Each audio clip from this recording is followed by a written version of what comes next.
নমস্কার, আমি উৎসব সাহা। আমার কাস্ট পডকাস্ট আজকে আপনাদের মধ্যে এমন একজন ব্যক্তিকে আনতে চলেছি। ভারতের সিভিল সার্ভিস অ্যাসপিরেন্টদের মধ্যে ইনি এখন সর্বশীর্ষে রয়েছেন। আমরা অনেকেই জানি সিভিল সার্ভিস দিতে দিতে অনেকের বয়স এত বেশি হয়ে যায়, তাদের চুল দাড়ি পেকে যায়। তো এরকম একজন অ্যাসপিরেন্টকে আজকে আমাদের মধ্যে আমরা উপস্থিত করতে চলেছি। তো আজকে আমরা শুনবো তার জীবনের যত স্ট্রাগল, যত দুঃখ, যত কষ্ট, তার গল্প তার মুখ থেকে আমরা শুনে নেব।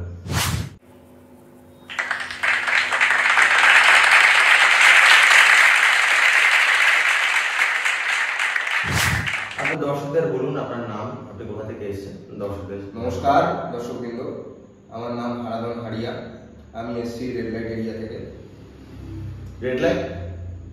হ্যাঁ, আপনাদের স্টুডিওর বাইরে অনেক লাল লাইট জ্বালানো রয়েছে, সেখান থেকেই তো আসলাম।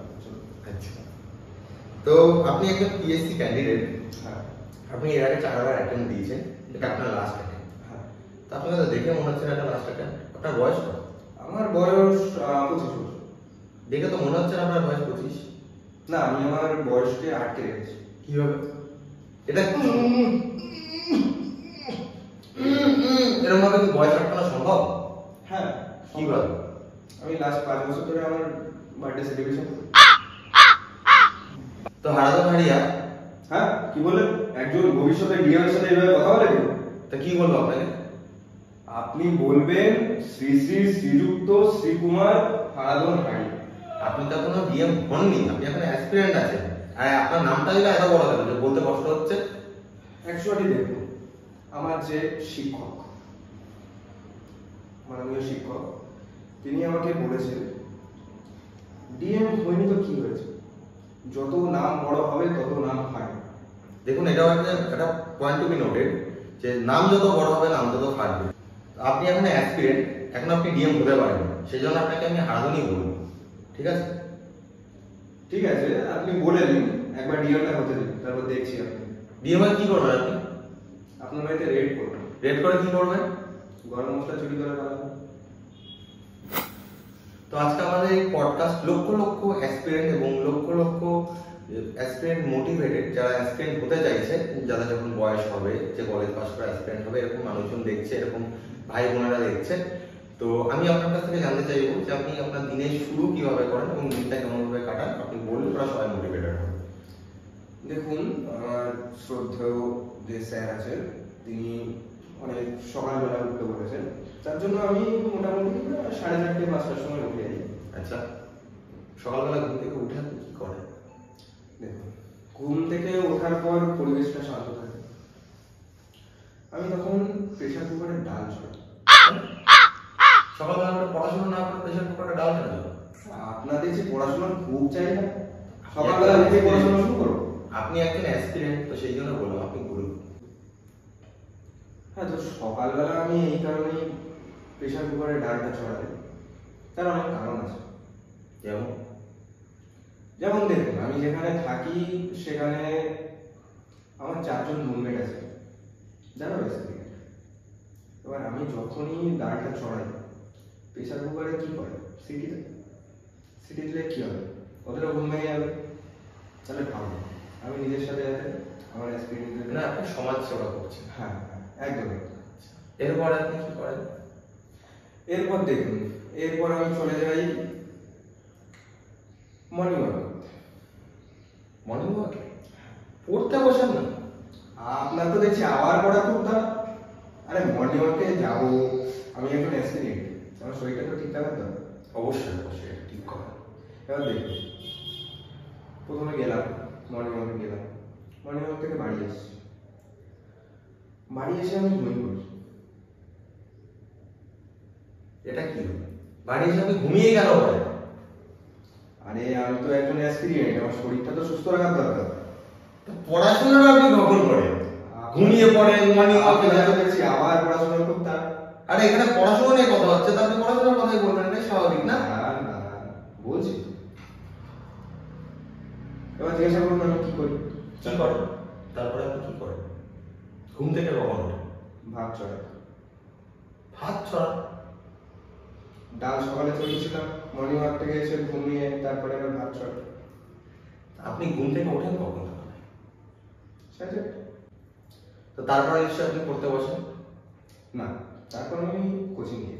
আচ্ছা, তাহলে কোচিং এ গিয়ে আপনি পড়াশোনা করেন?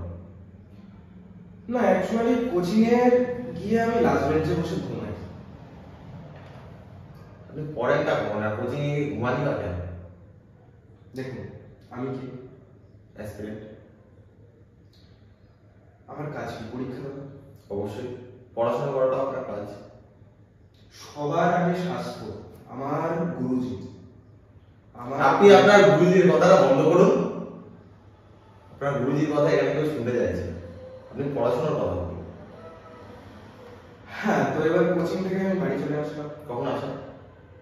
4:30। তারপরে কি করেন আপনি? তারপর স্নান করি। আচ্ছা, স্নান করাটা অবশ্যই জরুরি। তো তারপরে তারপর পরিবেশটা একটু কোলাহলপূর্ণ থাকে, তার জন্য আমি খেতে বসি। আচ্ছা, কোলাহলের পরিবেশে পড়তে মন বসে না, কিন্তু খেতে মন বসে না। স্বাস্থ্যটা খুব জরুরি, তার জন্য আমি খেতে বসি। আচ্ছা, মানে আপনার স্বাস্থ্য জরুরি, আপনার কোলাহল পছন্দ না, আপনার ঘুম জরুরি, কিন্তু আপনার পড়াশোনাটা তাহলে আপনি কখন করছেন? এটা তো একটা পড়াশোনা বিষয়ের পডকাস্ট হচ্ছে, তো আপনি পড়াশোনা কখন করছেন? হ্যাঁ, তারপর তো করি। কখন? এই 6:30টার সময় কোচিং এর বাইরে গিয়ে দাঁড়িয়ে থাকি। কেন কোচিং এর ভেতরে কেন যান? পড়াশোনা তো কোচিং এর ভেতরে হয়, বাইরে থোড়ি কোচিং এ পড়াশোনা হয়। বাইরে মেয়েরা থাকে। মেয়েদের সাথে আপনার কি সম্পর্ক? আপনার তো বইয়ের সাথে সম্পর্ক। এটাই তো আপনি বুঝলেন না। কেন? মেয়েরা কোথা থেকে আসে? কোথা থেকে বাড়িতে। আসলো? সবার কি এক জায়গায় বাড়ি? না, বিভিন্ন জায়গায় বাড়ি। অবশ্যই। এখান থেকেই তো ভৌগোলিক অবস্থানটা জানতে পারছি, শিখতে পারছি। কিভাবে? সবার সাথে দেখবেন যে মেয়েগুলো বেরোয়, আমরা ফুচকা খাই, ফুচকা খেতে খেতে আমরা ও কি লাগছে এরকম। এটা পডকাস্ট হচ্ছে, ভদ্রভাবে কথা বলুন। আচ্ছা, ঠিক আছে। আচ্ছা, আপনি ভূগোলের কথা আমরা জানলাম, আপনি ইতিহাসটা কিভাবে জানেন? ইতিহাস, এই যে মেয়েগুলো থাকে, মেয়েগুলোর বান্ধবীদের পটায়। আচ্ছা, তারপর জিজ্ঞাসা করুন পটিয়ে কি করে। কোটি করে? পটিয়ে যাকে পটালাম তার থেকে তার বান্ধবীর হিস্ট্রিটা আমি শিখতে পারছি। মানে আপনি বই পড়েন না, ভূগোল ইতিহাস যাই বলছেন, মেয়ে পড়াচ্ছেন, মেয়েদের বাড়ি কিনছেন। আচ্ছা, তাহলে আপনি এগুলো, আমি আর্টসের সাবজেক্ট বাদই দিলাম, সায়েন্সের ক্ষেত্রে আপনি বায়োলজির ক্ষেত্রে কি করেন? দেখুন, গভীর বিষয়। বায়োলজির ক্ষেত্রে আমি প্র্যাকটিক্যাল। থিওরি পড়েন না? আপনার কোনটা ভালো মনে থাকে, প্র্যাকটিক্যাল না থিওরি? অবশ্যই প্র্যাকটিক্যাল মনে হয়। ওটাই তো বলি, যাকে পড়িয়েছিলাম তাকে দিয়ে কি করবো। তো এবার আপনি বাড়ি চলে আসলেন, এবার এসে আপনি পড়তে বসলেন, তাই তো? আপনার তো দেখছি মশাই বহুত পড়া দিচ্ছে। আপনি একজন অ্যাসপিরেন্ট, সেই জন্যই আপনাকে জিজ্ঞাসা করছি। তো আপনি কি করেন বাড়ি এসে? পড়বো পড়বো। বাড়ি এসে কি করেন তাহলে? আমি গভীর রাতে ঘুমি। তো আপনার গভীর রাত কখন হয়? কটার সময় ঘুমান আপনি? 9টার সময়। 9টার সময় কোনো রাত? আমার রাত শুরু হয় 6টা। 6টার সময় সবাই সন্ধে। তো আপনি তাহলে পড়েন না কখন? আপনি বাড়ি আসলেন, এসে ঘুমিয়ে পড়লেন, তাহলে পড়লেন কখন? এই যে এটাই তো আপনি বুঝলেন, 9টা থেকে ভোর 5টা পর্যন্ত এই যে সময়টা আমি স্বপ্নই পড়ি। আপনি স্বপ্নে পড়েন, আপনি বই পড়েন না, আপনি কিছু পড়েন না, তো কিভাবে আপনি পাস করবেন? আপনি ভাবছেন কি করে? আপনি এত আশাবাদী কি করে যে আপনি পরের অ্যাটেম্পটে আপনি পাস করবেন? কোচিং এ যান, তো আপনি পড়াশোনাটা কোন মনে করেন, অফলাইন না অনলাইন? দেখুন, আমি দুটো মনেই পড়াশোনা করি। কেন, যে কোনো একটা তো আপনি চুজ করতে পারেন। না দেখুন, আমি যে অনলাইন ক্লাসটা হয় সেই ক্লাসে টিচাররা কি করে? কি করে? মনিটরে দেখে। হ্যাঁ, এবার মনিটরের স্যারের দিকে যদি আমি পুরো সময়টা ধরে তাকিয়ে থাকি, স্যার আমার বের করে দেবে। তো এই জন্য আপনি অফলাইন ক্লাসে ইন্টারেস্টেড বেশি, অনলাইনে আপনার টিচার প্রেমে পড়ে যাবে, চাই আপনি টিচার ছিলেন না। আমার টিচার মন কি করে? আচ্ছা, এইবার বুঝলাম কেন আপনি অফলাইন ক্লাসটা চুজ করেছেন। মন্টি দাদা অফলাইনে কি করেন আপনি? অফলাইনে তো আগেই বললাম, পেছনে কিছু ঘুমাই। আপনি আলটিমেটলি পড়াশোনা করেন না, কিন্তু আপনি অ্যাসপিরেন্ট। এইভাবে আপনি কিভাবে আপনার লাস্ট অ্যাটেম্পটা পাস করবেন?